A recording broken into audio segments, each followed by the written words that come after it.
राधे राधे दोस्तों, आप सभी लोगों का स्वागत है फिर से हमारे एक नए ब्लॉग पे। तो सुबह आज धूप आ चुकी है और मौसम बिल्कुल धुंधला हो रखा है और मैं सुबह की सब्जी में बनाने जा रही हूँ आज हमारी खेत की भिंडी।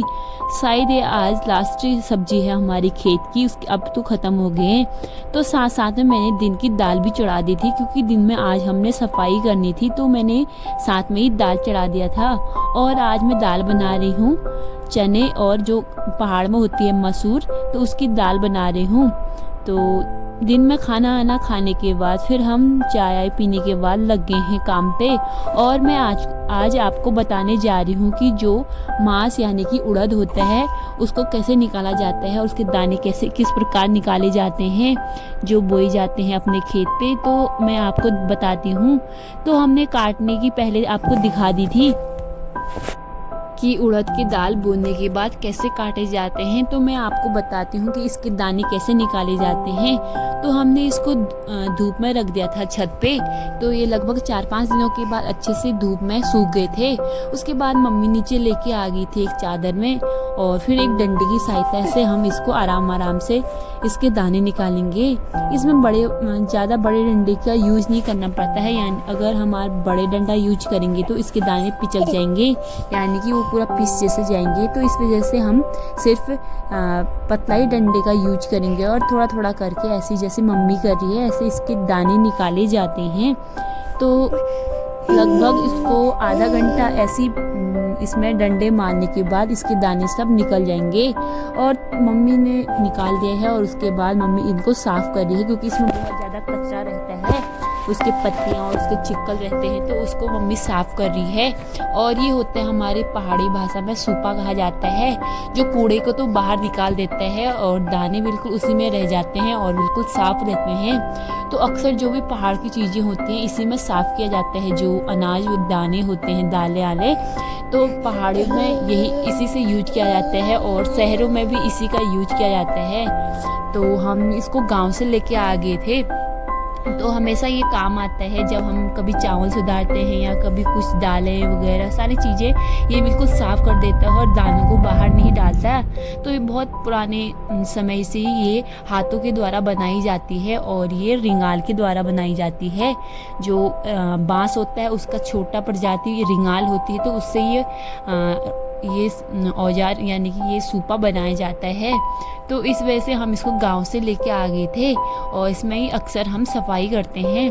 तो ये देखिए मम्मी थोड़ा थोड़ा करके मांस की सफाई कर रही है। तो अभी पूरा सफाई होने के बाद मैं आपको दिखाऊंगी कि बिल्कुल कितने साफ हो जाते हैं, बिल्कुल हाथ से छाटने नहीं पड़ते, इसी में पूरा कूड़ा बाहर निकल जाता है और दाने बिल्कुल साफ हो जाते हैं। तो मम्मी यहाँ पे लगी है और बहुत ज़्यादा इसमें से धूल आ रखी है, तो मम्मी ने यहाँ पे मास्क का यूज भी कर रखा है और सर में धूल जाने की वजह से कपड़ा भी डाल रखा है, क्योंकि आजकल मौसम धुंधला धुंधला हो रहा था तो कभी भी बारिश आ सकती थी। तो इस वजह से 4-5 दिन तो हो गए थे, मम्मी ने सोचा कि इसका काम भी फिनिश कर लेते हैं, तो उसके बाद हम अंदर की सफाई में बिजी हो जाएंगे, तो इसको टाइम नहीं मिल पाएगा और कभी बारिश आ जाएगी तो फिर ज़्यादा झंझट हो जाएगा। तो इस वजह से मम्मी दिन में लगी है ये काम पे, सफाई काम पे। और मम्मी थोड़ी देर बाद सारे जो मांस हमने इसको डंडे से निकाल रखे हैं तो इनको पूरी सफाई कर लेगी।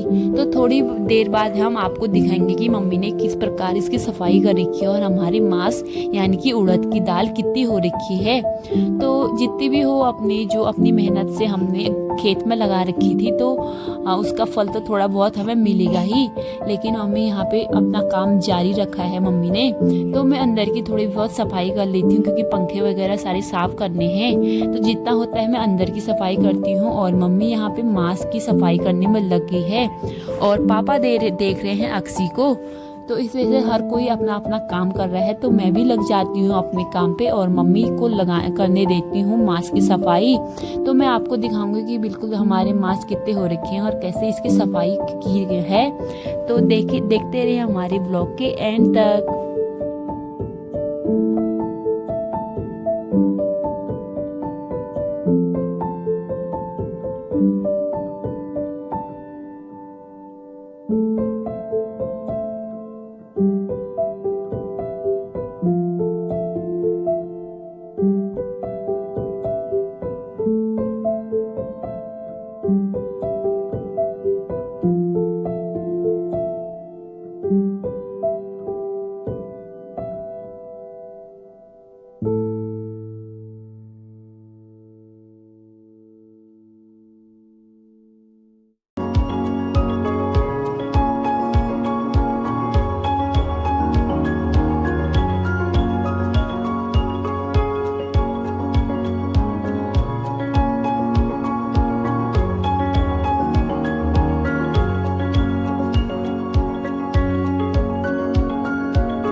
फाइनली मम्मी ने यहाँ पे मांस की बिल्कुल सफाई कर दी है और ये देखिए हमारे लगभग 4 से 5 किलो हमारे मांस हो चुके हैं जो हमने अपने खेत में बोए थे और बिल्कुल सफाई कर दी है। अब थोड़े दिन इनको धूप में रखेंगे।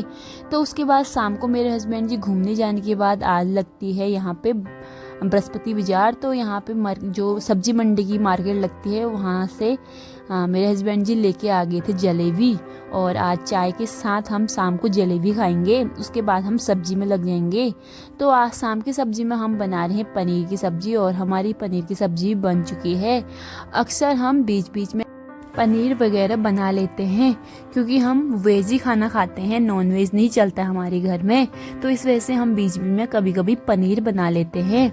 तो इस वजह से अब मैं बना रही हूँ रागी की रोटियाँ और इसके साथ आज फास्ट नहीं होने की वजह से मैं आज रागी की रोटी बना रही हूँ। तो आज बहुत थकान होने की वजह से क्योंकि सफाई आजकल बहुत ज़्यादा काम हो जा रहा है और साथ साथ में अक्सी को भी देखने का काम चलता है।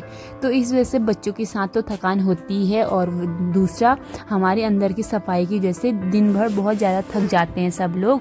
तो हमने आरती करने के बाद अब रोटी भी बन गई है तो अब हम खा लेते हैं और आज के ब्लॉग को बस यहीं पे एंड करते हैं और फिर मिलते हैं दोस्तों आपको एक नए ब्लॉग के साथ। तब तक अपना ख्याल रखिए और अपनों का भी ख्याल रखिए। Bye bye.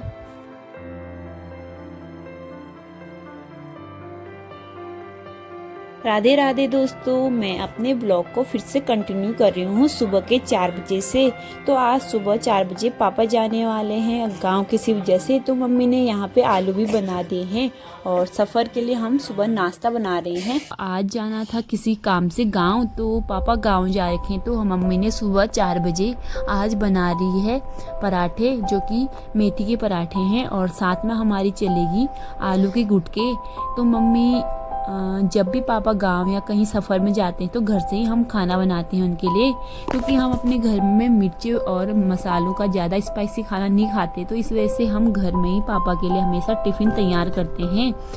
तो पापा के लिए हम पराठे बना दिए हैं और बन भी चुके हैं। ये देखिए हमारा पापा का टिफ़िन तैयार हो चुका है।